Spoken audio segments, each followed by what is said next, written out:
You look beautiful, no angles, my friend. Right, Mike. So we've got Mike Wardle here, who works in the educational sector.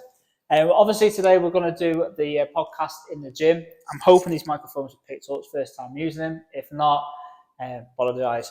But otherwise, we're just going to have a chat. Basically, obviously, I can't start on a lot of these conversations that we've just had COVID and all that, because obviously I think it's been a bit of a game changer in this industry. 100%. How have you found it in the educational sector? Yeah, it's been difficult, I would say. One of the things that I think for us as a company, so us now, we're set up primarily as an online education provider, Origym Centre of Excellence, and the course is done through like an e-learning platform. So I think if we go back to the beginning of COVID, back in March 2020, I actually remember we were delivering a full-time course in Liverpool at that time, and the news broke that the gyms were going to close and everything was going to change, and it was very up in the air. And I think for us as a company, I think had we not had implement the system in place for the course delivery, it would have been very different.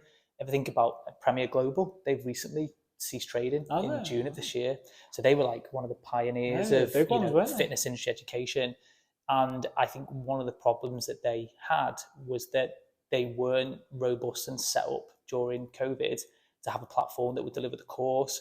So I think a lot of their delivery methods were still, I'm not necessarily saying like textbook manual delivery, but I think there was aspects of that, PDF downloads. And whereas our course format now is very much, you go onto the platform, log in, let's say it's anatomy and physiology, you go through it, it's a drag and drop, you pull the information in, student answers a question, name 3 long bones, they type it in, send it off, it comes straight into an inbox, and that's marked by an assessor and a tutor. It goes straight back to the student. So it's almost like instantaneous in terms of how they do that. So I think the fact that students could continue to do the course during lockdown was a massive game changer for us. I think had we not had that, it might have been very different. And actually, I think it helped us excel as a company and continue to move forward, because we were able to maybe offer something that some of the trade providers couldn't potentially. Have you found that a lot of people now, when it comes to the educational side, are they going more to do it online, or are they doing it still to be in-house personal training? I think it depends. I would say probably 80% of our students do it online. They still have to do a face-to-face practical assessment in a gym.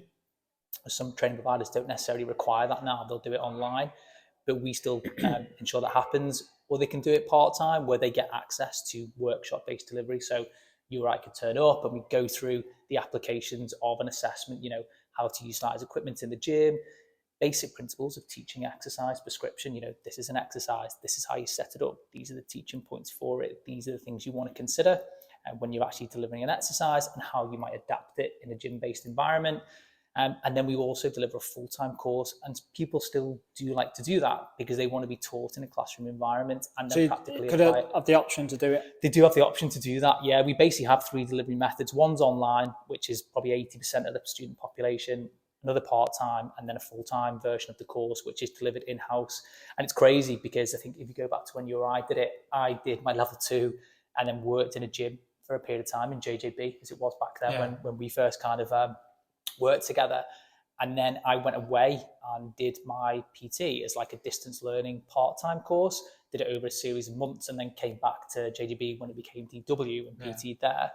But you can do the full-time course now in 4 weeks. So you do level 2 in 2 weeks and level 3 in 2 weeks. It is crazy, absolutely crazy. I think there's an element of me thinking, from a delivery point of view, it's like, how can you learn that information in 4 weeks? And you absolutely can't learn everything in 4 weeks. It's now impossible to do. If we sat here and talked about the origins and insertions of every single muscle in the body, there's no way you can teach that in a 90-minute lesson. However, what the course does do, it gives someone the opportunity to, I think if you've got a base understanding of gym-based exercise and you are someone that exercises, maybe you've had a trainer previously or something like that, maybe you've got a background in anatomy and physiology, whether that be at college, school, whatever it may be, I think it probably stands you in better stead to do a full-time course like that. I think you'd want some sort of experience behind you, albeit not having a qualification. I think if you were brand new to exercise, stepping into that, it could be quite daunting, I think. But equally you can still do it, So it gives you a stepping stone. But as you and I both know, when you step into the gym for the first time, there's so many things to learn from there, isn't there? Yeah, I mean, I think when you get into the actual industry and you do it, you learn on your feet. I think like in anything really in life, you can learn as much as you can. Yeah. Get a degree or anything doesn't mean you're necessarily going to do it. I mean, I always feel like, obviously, the years of being a PT and working in other gyms and working with other PTs, it's not the facts, so sometimes it's your knowledge. It's also like how you are. Are you a people person? Yeah. You've got good communicational skills. I always remember when I was working in the gym in London, and I used this sometimes as an example. There was 2 trainers. One wasn't particularly knowledge-based, but just had that energy, knew how to work the gym floor. Yeah. You were ultimately drawn to him, the energy he used to bring, and you just wanted to be trained by him. Yeah. And then you had another trainer that was very, very, very knowledgeable. I used to go to him to get my own personal knowledge sometimes, but I wasn't too sure about certain exercises or certain more favourable questions that get brought to me that I couldn't really answer. But then I'll ask this particular trainer, what do you think of this? But because he didn't have that natural outgoing ability to speak to people, that confidence this other trainer had, he used to actually struggle on the gym floor and struggle getting the client base and that. So, yeah, I mean, obviously, you learn a lot. And also that's down to the knowledge. It's also about, can you coach people? Yeah, 100%. Because like I say, you could have all the knowledge in the world and you could be outgoing, but sometimes people just don't know how to coach people. Some people don't know how to get into people's psyche. Some people, are set, like a trainer can sometimes be set in their ways. I know now, obviously, training people before I had kids and a business to run and stuff like that.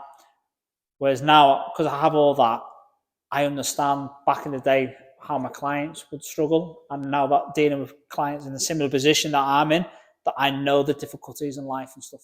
Yeah. Whereas sometimes as a young PT, you haven't had that life experience to understand the type of clientele that you've got, of how it works and how difficult it is to eat right, how difficult it is to exercise and bring this healthy lifestyle back into place. Because some people have been set in the ways of living their life in a certain pattern, is suddenly getting in there and being able to get them to change that pattern and get them to think about things a little bit different, how they should approach nutrition a bit more, how should they approach the exercise.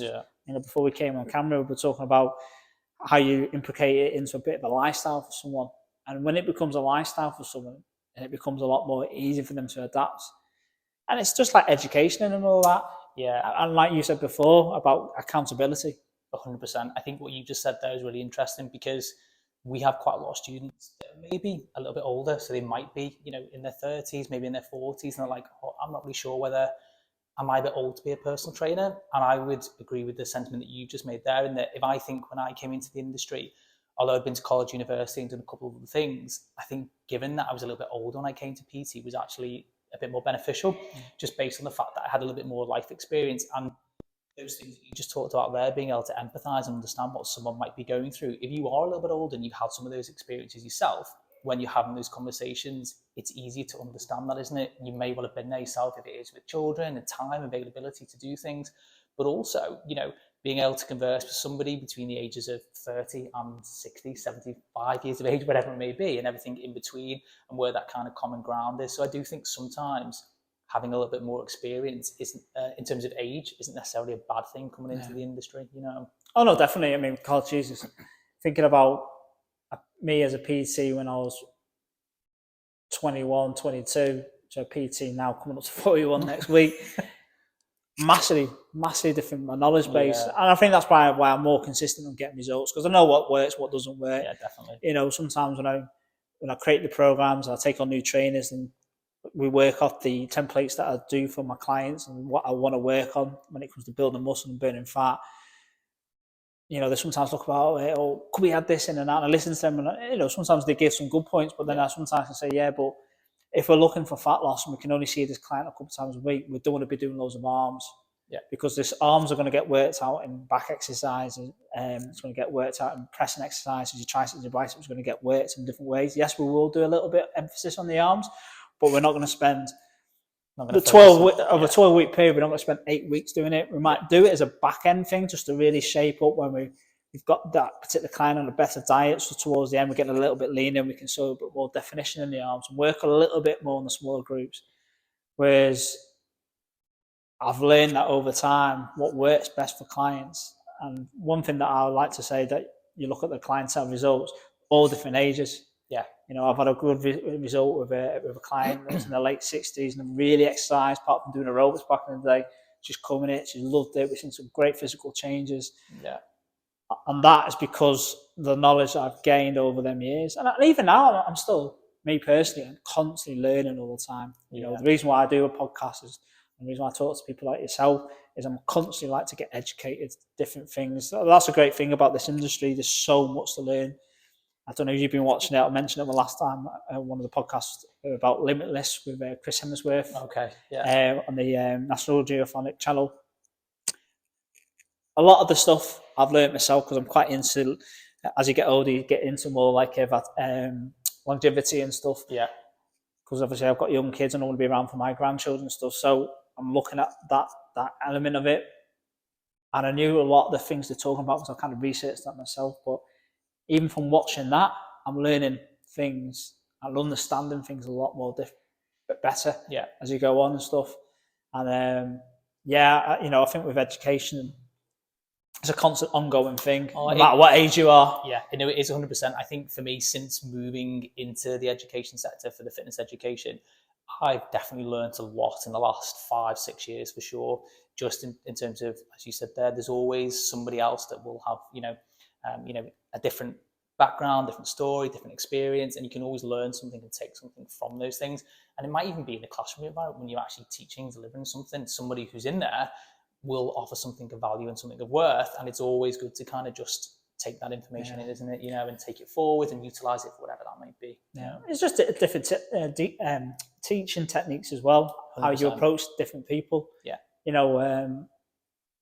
I've always sometimes had to adapt my personality and my approach to some people. It's a bit like probably being like a football manager.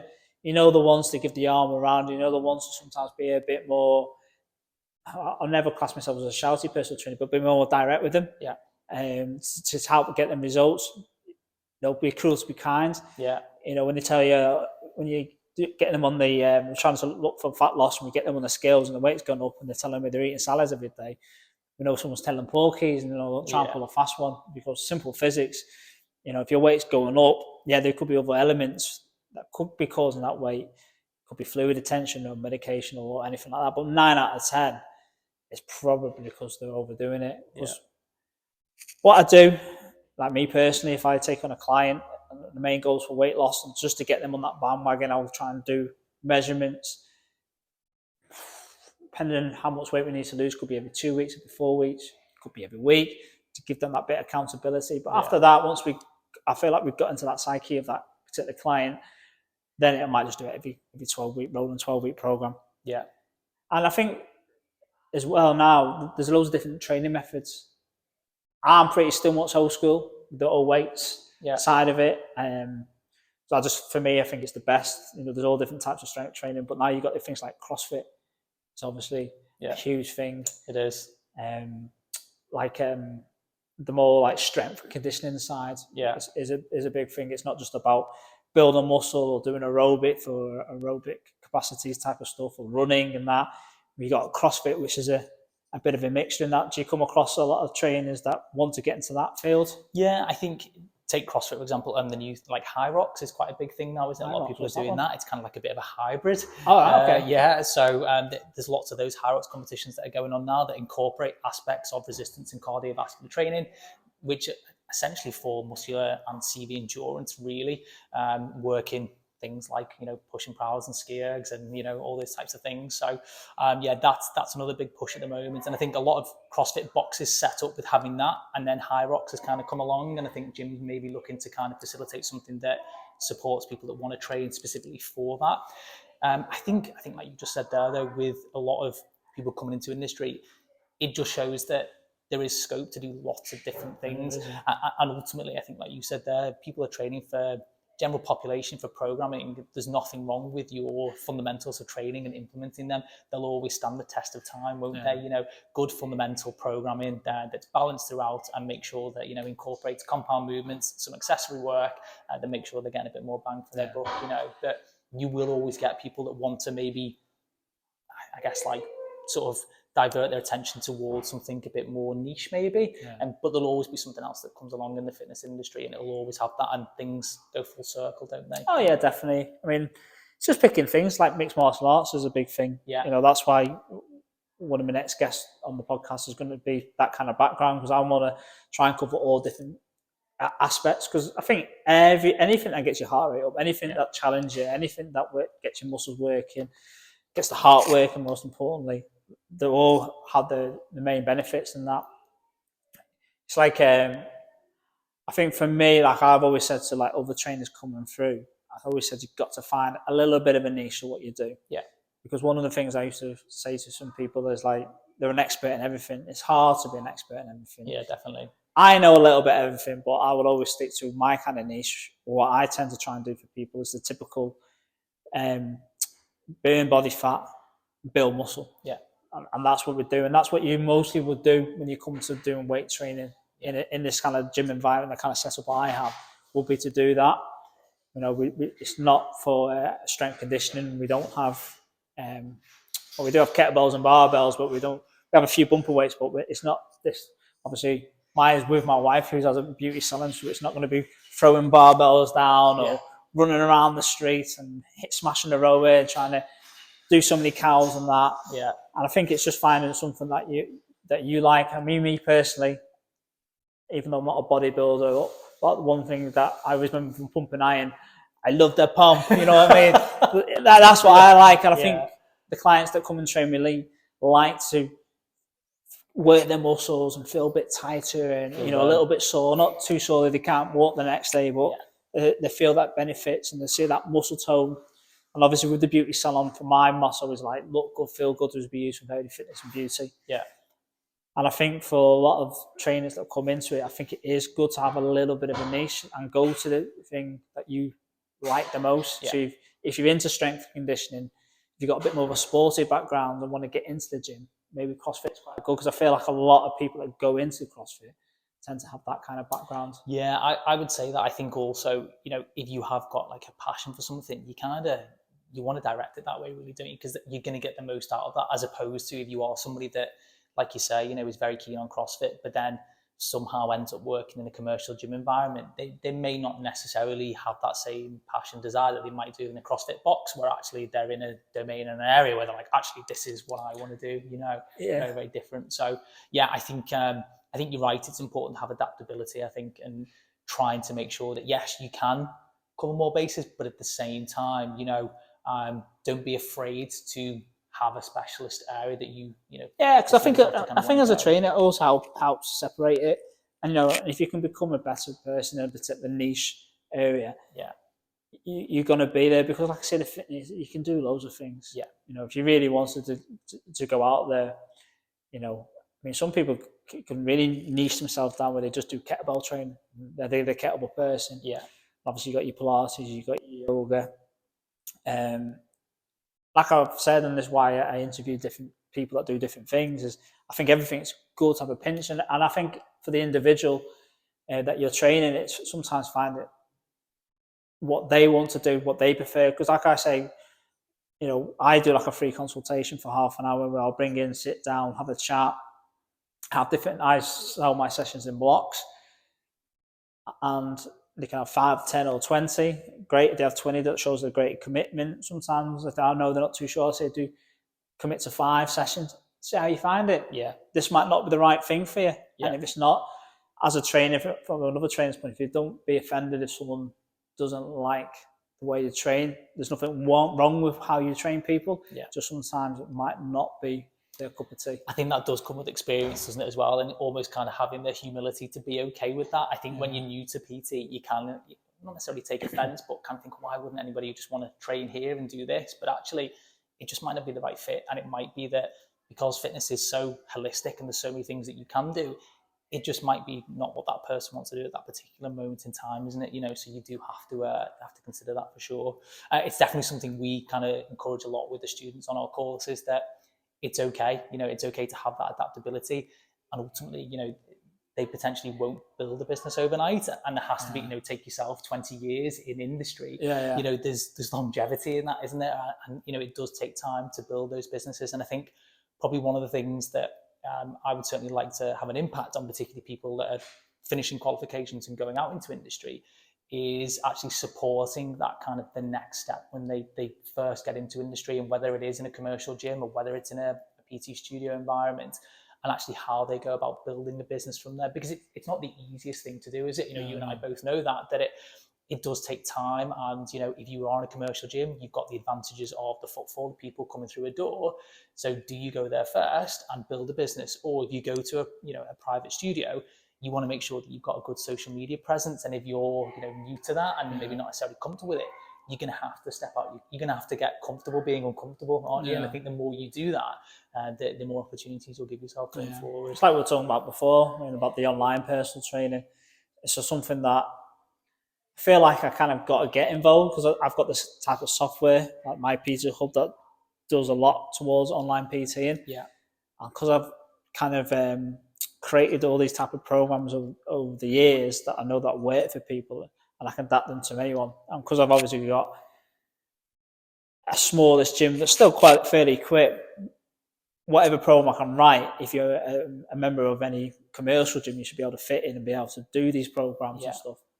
And like I was saying, it's like how to network in a huge scale. Like I was saying when I interviewed a trainer that's done one of these guru courses, they're saying, like, every time someone likes or comments on a post, approach them like you would approach someone on the gym floor, which I thought was someone with my experience has never even thought about doing before, doing all like that.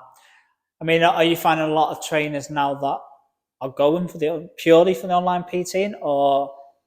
I think it's definitely a factor. I think in this day and age, there's a lot more emphasis on social media, isn't there? People are using it a lot more.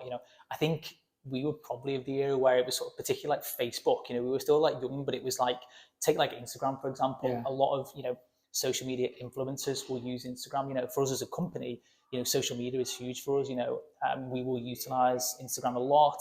And also our students will use Instagram for the fact that they're doing the course, and they'll advertise that they're doing it and what they're working on at different points in time.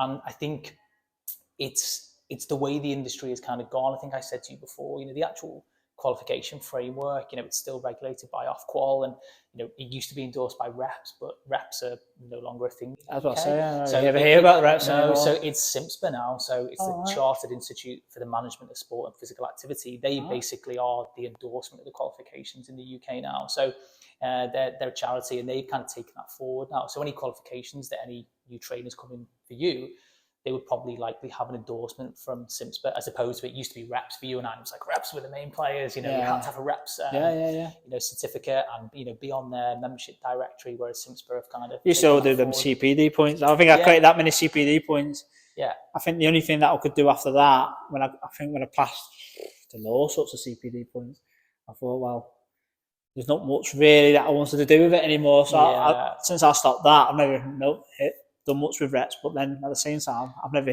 heard of them. But it is interesting because, CIMSPA, they've kind of, I think they acquired reps in 2019, 2020.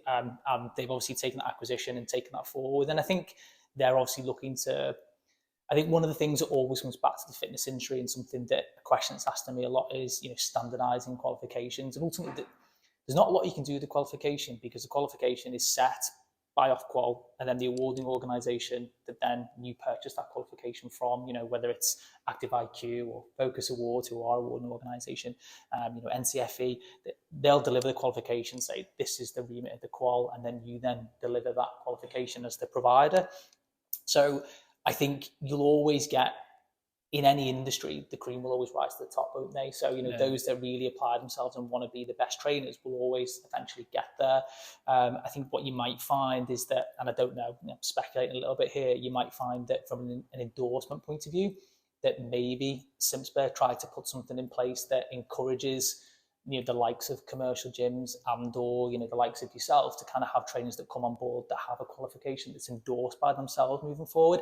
I don't know whether we'd ever get to a point where, from a regulatory point of view, that would stand up, but you might find that you'd get a bit more consistency across the board, maybe with the quality of trainers that come into industry, But I think I touched on before that I think from an online delivery point of view, as you mentioned there, a lot of people are doing qualifications online and want to be online trainers.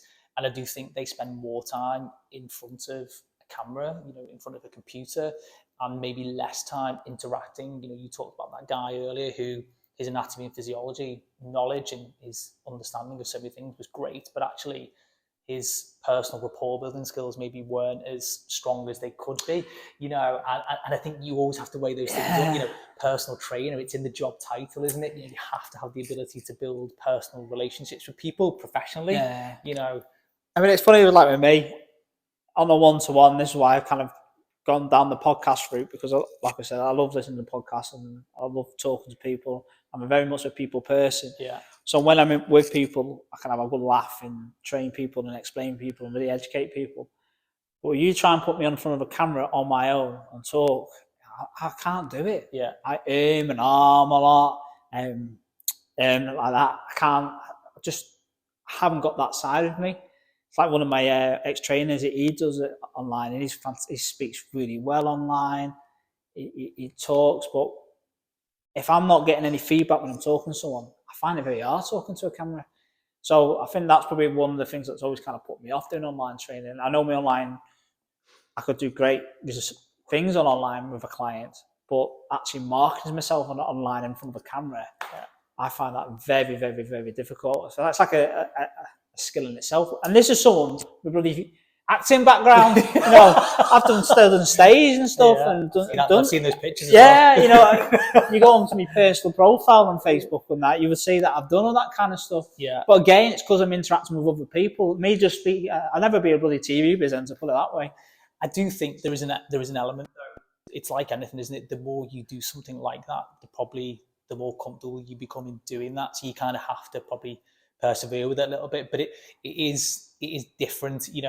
We talked about it just before we started the podcast about, I see a lot of students that come in through assessment delivery and, some really great people. But I think the way the qualifications are set, and not just by ourselves, but just in general terms now, because the majority of the course is delivered online, that maybe they have less interactions on a day-to-day basis with people. So when they are in a gym assessment, they're able to say that, yes, this is a lat pull down, this is how you use it, these are the teaching points, and they can give all that. But it's that moment once the exercise has been delivered, and then right now we're resting for 60 seconds or 90 seconds or whatever the parameter is for the training aim. Okay, where's the conversation? So it almost becomes oh God, I want this time to elapse so that we can do another set. But actually, how was that? How did it feel? Where could you feel it? Was the weight heavy enough?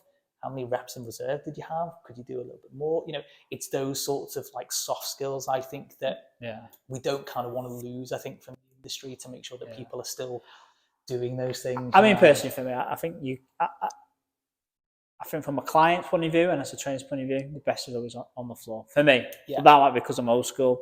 I can see helping people, because obviously the only thing about sometimes having a PT can become quite expensive for some people. So online's obviously a cheaper variation of doing it, but you're not getting that proper one-to-one help. Yes, you get a bit more. You can get accountability online, but you get more accountability when you're actually dealing with a trainer. Because one thing as well, like as a client, I know clients don't like to let me down.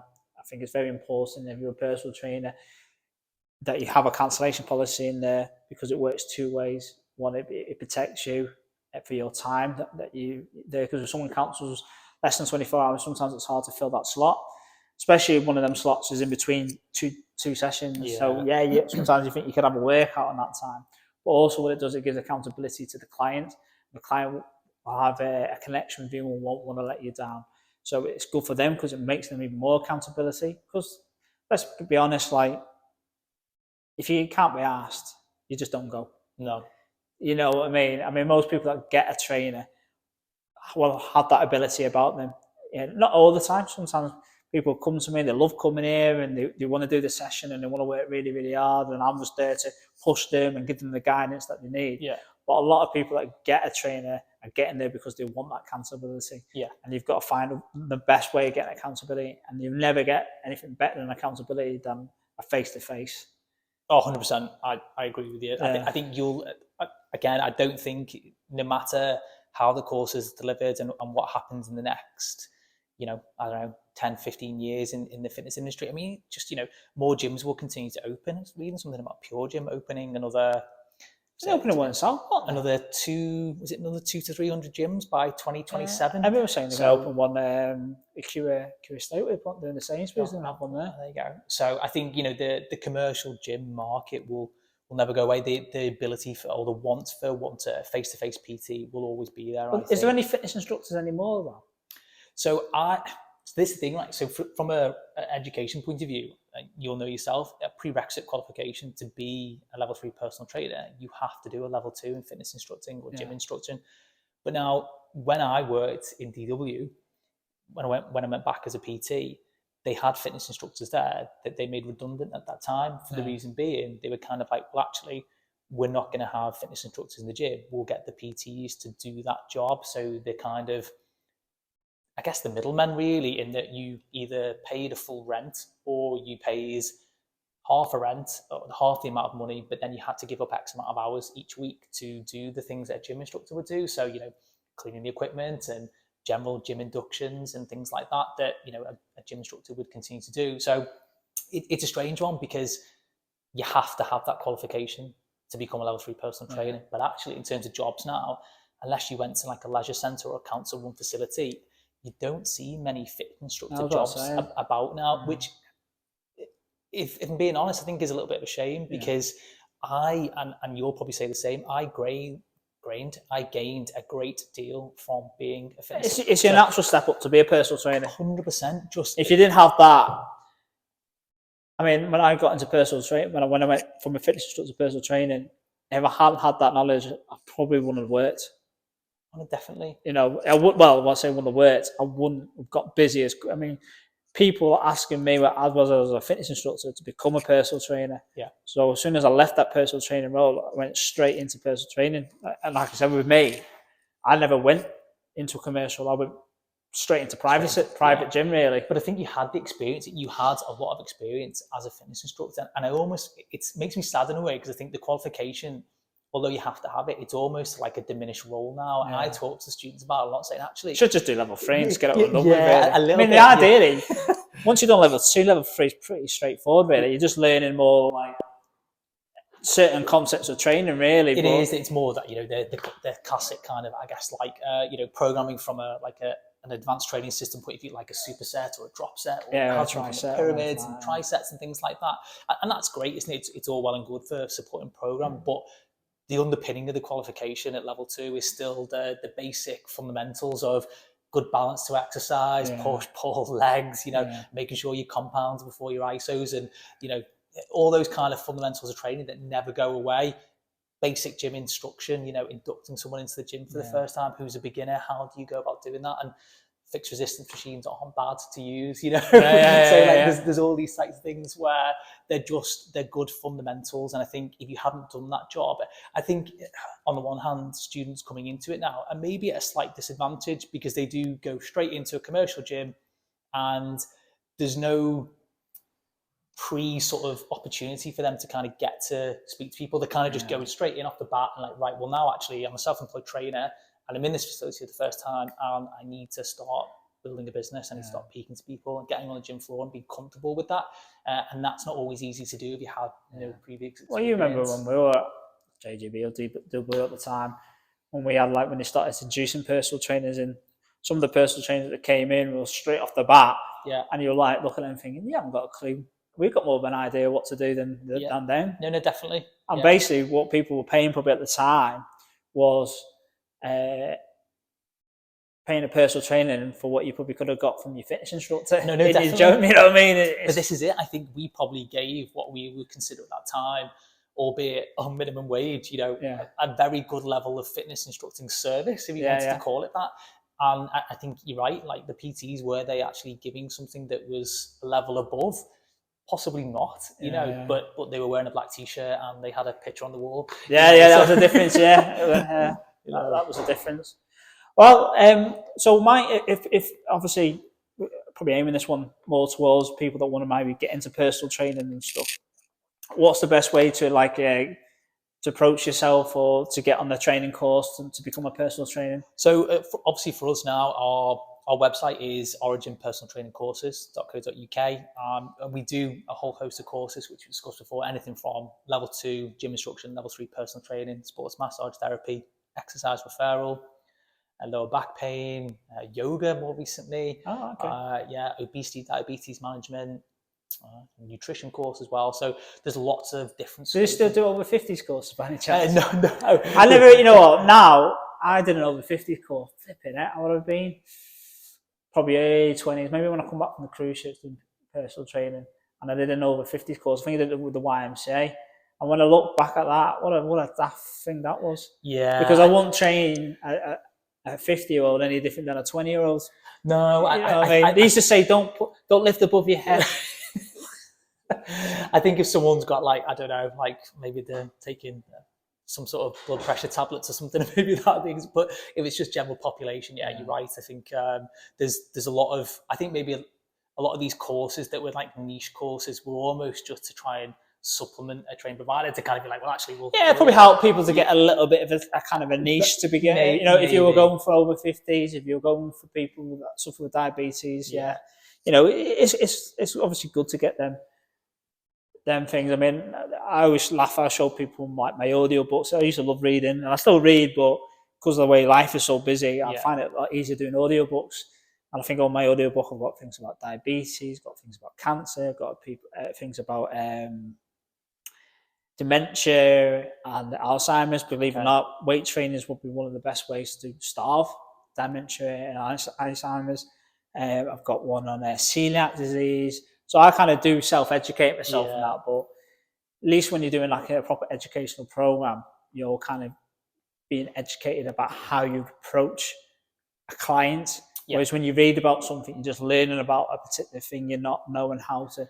Because again, like going back to what we've talked about, it's actually dealing with the person. How do you deal with that? I think that's the biggest thing. It's all very well, isn't it, having all the theoretical underpinning of information, but it's actually practically applying that, isn't it? And that will never go away from the job as a personal trainer, fitness instructor. You still have to practically apply those things, whether that's online or whether that's in a face-to-face domain. So, obviously, I'll gather you on social media and that.